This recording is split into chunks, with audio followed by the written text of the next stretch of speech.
கேலக்ஸான் power tools வாடிக்கையாளர்கள் அனைவருக்கும் வணக்கம். இன்றைக்கி வந்து பவர் பில்ட் பிராண்டில் கார்ட்லெஸ் ரோட்டரி ஹேமர், அதாவது பேட்ரி போட்டு யூஸ் பண்ணுற ரோட்டரி ஹேமர் வந்து நம்ம பார்க்க போகிறோம். 26 mm நார்மலாக நம்ம பவர் ஹூண்டாவில் இப்போ எஸ்கார்ட்லாம் போட்டிருக்கோம் இல்லையா, 26 mm ரோட்டரி ஹேமர். அதே இதில் பேட்டரியில் யூஸ் பண்ணுறது. இது வந்து 2 பேட்ரி போட்டு நம்ம யூஸ் பண்ணுறது. பேட்டரியில் இருக்குது, இது வந்து அந்தளவுக்கு ஹெவியாக இருக்குமா? நிறையா பேரோட கொஸ்டின் இப்படி தான் இருக்குது. இது வந்து ஹெவியாக இருக்கிறதுக்கும் பேட்ரி போட்டிருக்கிறதுக்கும் எந்த சம்மந்தமும் கிடையாது. பேட்ரி வந்து ஜஸ்ட்டு அதை ரொட்டேட் பண்ணுற பவரை கொடுக்குறது மட்டும்தான். மற்றபடி முன்னாடி இருக்க மெக்கானிசம் எல்லாமே பார்த்தீங்கன்னா 26ல் இருக்க அதே மெக்கானிக்கல் ஐட்டம் தான் இதில் யூஸ் பண்ணியிருக்காங்க. இதுலேயும் மற்ற மெஷின்களில் வர்ற மாதிரி 5 பிட்டு நமக்கு ஃப்ரீயாக வந்துடுது. இது மாதிரி 2 பிட்டு ஃப்ளாட் ஒன்று, பாயிண்டர் ஒன்று, நமக்கு உடைக்கிற பிட்டு 2 ஃப்ரீயாக வந்துடுது. அதுபோக 3 ட்ரில் பிட்டு வந்து 6, 8, 10 3 ட்ரில் பிட்டும் நமக்கு இந்த மெஷின் கூட ஃப்ரீயாக வந்துடுது. இது போக நமக்கு வந்து ஒரு ஹேண்ட் க்ளவுஸில் நமக்கு வந்து ஃப்ரீயாக கொடுத்துட்றாங்க. இது வந்து 1.5 ஆம்பியர் அளவுள்ள பேட்டரி சார்ஜர். வந்து அந்த 2 பேட்டரியுமே நீங்கள் இதில் சார்ஜ் பண்ணிக்கிற அளவுக்கு நல்லா ஹெவியாகவே கொடுத்துருக்காங்க. அது போக இது பார்த்தீங்கன்னா நார்மலாக 21 வோல்ட் சார்ஜர் தான். இது வந்து நீங்கள் சின்ன பேட்டரி 21 வோல்ட்லேயே நம்ம வந்து பேட்டரி ட்ரில்லாம் ஆல்ரெடி சேல்ஸ் பண்ணியிருக்கோம் இல்லையா, 20 வோல்ட் பேட்டரி ட்ரில், அது கூட இதில் சார்ஜ் பண்ணிக்கலாம்.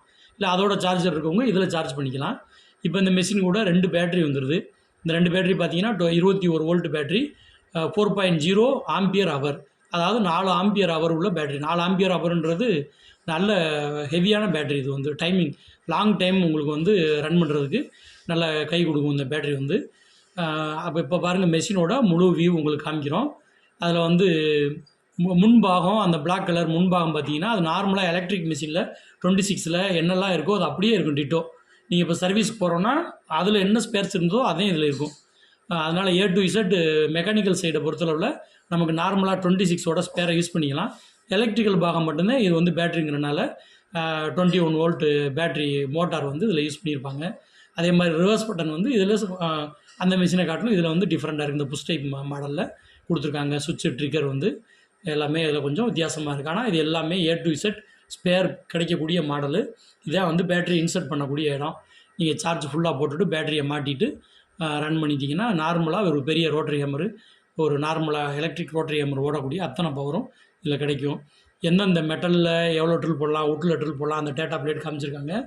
மெஷினோட எலக்ட்ரிக்கல் டேட்டா கம்ப்ளீட்டாக இதில் காமிச்சிருக்காங்க. இது பார்த்தீங்கன்னா பேட்ரி. இப்போ நீங்கள் பேட்டரியில் ஒரு பட்டன் அந்த பக்கம் இருக்குது பார்த்தீங்கன்னா, அதை ப்ரெஸ் பண்ணுற மூலமாக பேட்டரி எத்தனை சார்ஜ் இருக்குது.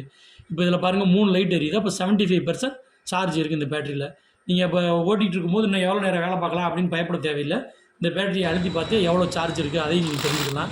இப்போ ஒரு கல்லில் ட்ரில் பண்ணி காமிக்கிறோம் பார்த்தீங்கன்னா, எவ்வளோ ஹெவியாக ட்ரில் பண்ணி பாருங்கள். இந்த மிஷின் நம்மக்கிட்ட ஸ்டாக் இருக்குது. எப்போ வேணாலும் இதை நீங்கள் எடுத்துக்கலாம். தேவைப்படுறவங்க நம்மளை வாட்ஸ்அப்பில் தொடர்பு கொள்ளுங்கள். நன்றி, வணக்கம்.